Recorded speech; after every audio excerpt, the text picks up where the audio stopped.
I hope you guys can hear me okay. I haven't purchased mics yet, and I'm driving in my car. I'm currently driving home, and by home I mean the town that I grew up in, where I went to school and graduated, where my dad still currently lives, and where some of my friends from high school still live. So I'm going to be visiting a few of them. I had a few days off in a row from work, and now that I'm not in prep, I figured I should go home and visit. I don't get home near as often as I should. Just life's a little crazy, and it's a 4-hour drive one way. So if I don't have a couple days off in a row, it's hard to make it work. Otherwise, it's like I'm driving 4 hours one day and then driving back 4 hours the next day, kind of thing. So yeah, where I grew up, it's 4 hours southwest of where I currently live. It's actually a village. It's not even a town. The population is about 350 people. I went to school there. The school is K to 12. So where Frontier is, there's lots of rural communities around. So we had a K to 12 school that a lot of the surrounding communities would come to. So I think when I was in school, the school population was about 150 kids. And my graduating class was actually quite large for the school at that time. And there was 13 kids in my graduating class. So the city that I currently live in, I've lived there since the fall that I graduated high school. So this fall, it'll be 11 years that I've lived there. I initially moved there for hair school and just never left. Not really sure why. I just got comfortable there, I guess. I started strongman. There's a good strongman gym there. And then I've been at the same job it'll be 6 years this fall now, working at lobby waitressing. So I don't know. I'm comfortable there right now. I don't think that I will live there forever. Well, I know I won't live there forever, but right now it works for me, I guess. The last time I was home actually was in August for my 10-year high school reunion. Sat down and cried today.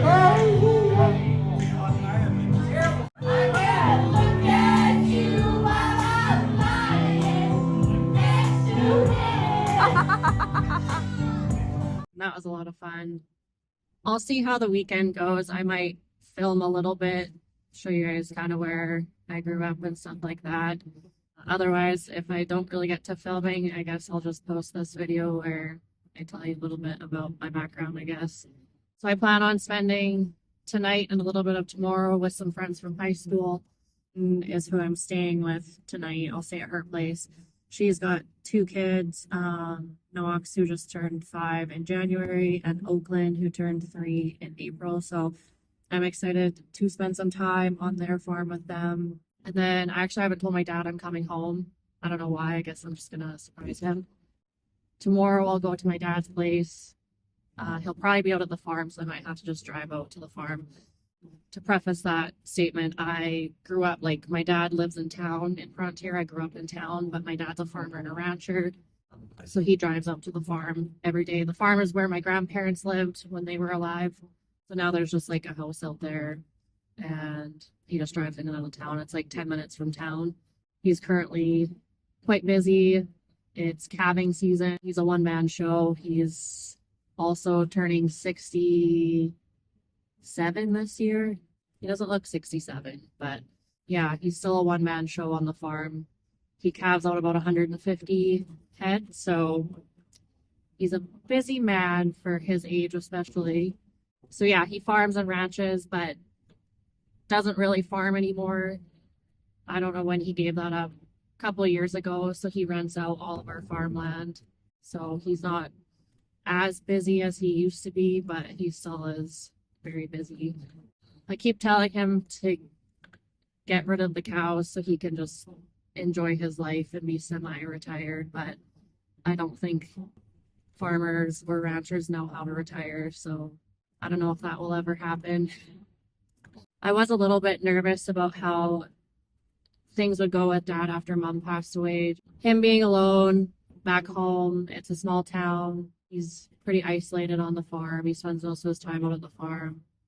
But I'm quite proud of some of the things he's done. He traveled by himself to come watch me at the Arnold last year. That was the first time he traveled by himself in quite some time. Him and my mom were together for almost 30 years. So I don't think he would have traveled alone since prior to mom.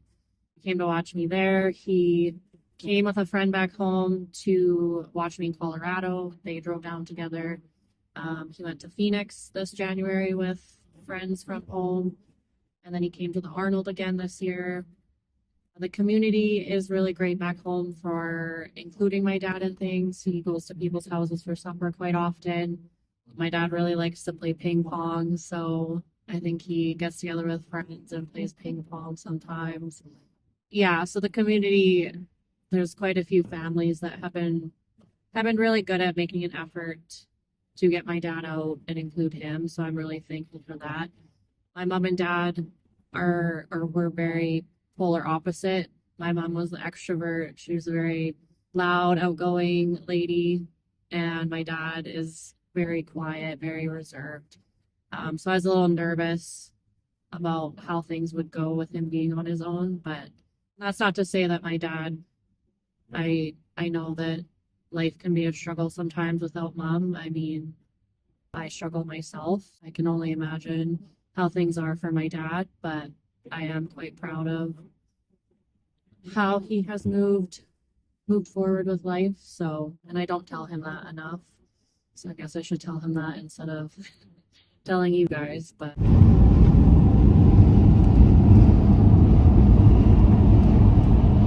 so I just stopped in a town called Shaunavon. It's a half hour from Frontier. Shaunavon's where my mom grew up and lived until her and my dad got together. My grandma lived here my whole life. We'd play Shaunavon in school sports and stuff. But I had to stop at Frosty Treat. It's a little ice cream place that's been here for years. Peyton, the girl I'm visiting tonight, her and I would make road trips in high school just to come get Frosty Treat. There's a lot of things that I miss about living in small town. I think when I first moved to the city, I was still 17. It was exciting to move to the city on my own at such a young age. But now that I've been there for so long, just the excitement has kind of wore off. I miss like the quietness of small town, just like the slower pace feeling of community. Not that I don't have that in the city, like I have the gym community, stuff like that, but small town, like unless you've lived small town, you probably will never understand what I mean. Everyone knows everyone, which can be not always a good thing, I guess. Your business is kind of always out there, but there's good things about it. Just as I've gotten older, the pace of the city is not something I love. Doing something as simple as going to Costco or the grocery store sucks. I hate crowds of people like that. Yeah. I do like the convenience of the city. If you feel like ordering food at 11 o'clock at night, you can.